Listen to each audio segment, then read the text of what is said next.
Ignite is an ongoing series of speedy presentations. Each speaker gets only 5 minutes and 20 slides that auto-advance every 15 seconds.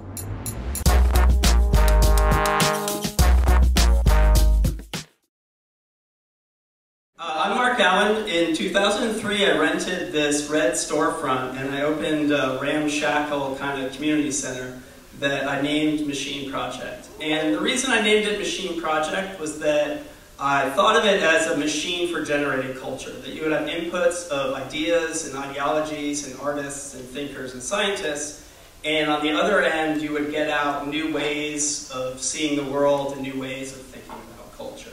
So the philosophy of it is that every week we do something really different, from a scientific talk to an art installation, a lot of performances. This is a musical about Franciscan monks that crash land on an island ruled by hermaphroditic marefish.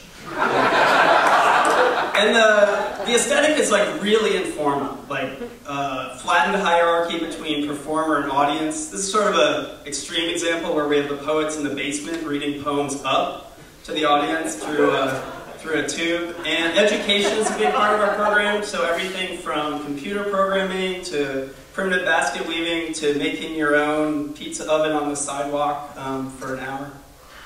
And what's happened is that Machine Project the Space has evolved into Machine Project the Art Collective. So all the people I've been working with, we now work on projects together outside of the storefront. And in the last couple of years, we've been invited a lot to do projects with museums. And the thing about museums is that they have a core competency in the collection and display of objects.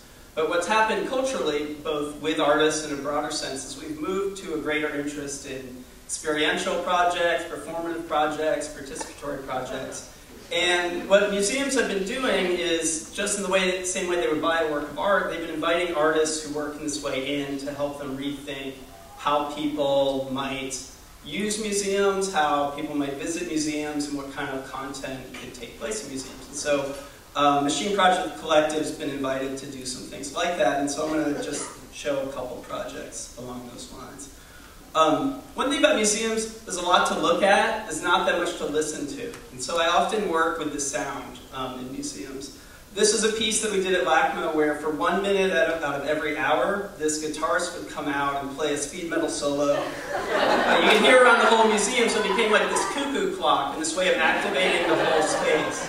Other things are more subtle. For the hammer, I suggested they just get 2 ping pong tables and let the public use it.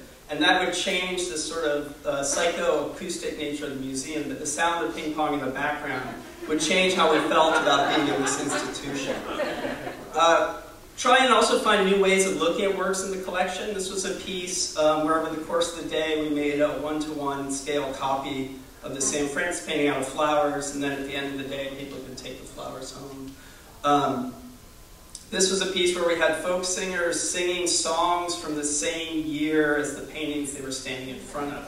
So, 2 cultural histories that we know really well that we don't always think of happening at the same time: modernist painting and folk music in the 50s and 60s. I also am a proponent of museums as sites for people to gather and do things in, often educational projects. This is Margaret Wertheim teaching a workshop in hyperbolic crochet, surrounded by modernist paintings at the time. This is a project by Liz Glynn where participants made replicas of works in the collection and tried to smuggle them back in. Sneak them back into the collection.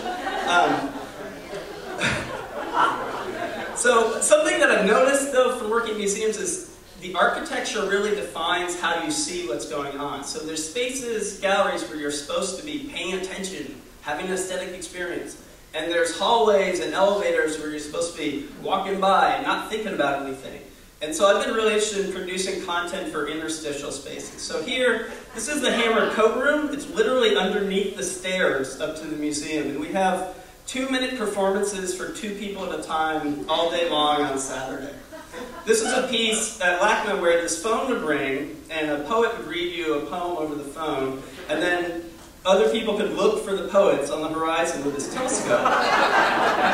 And of course, it turned out they were just underneath the stairs, because I can't resist underneath the stairs. And this kind of project where it's personal, it's informal, it's having a direct relationship with the audience, is really the kind of work that I champion. It's like an interactivity that's not about technology, but about human relationships. And I'll just close with my favorite current project. This is a guitarist you can check out, and he walks behind you playing a soundtrack in the headphones that you're wearing.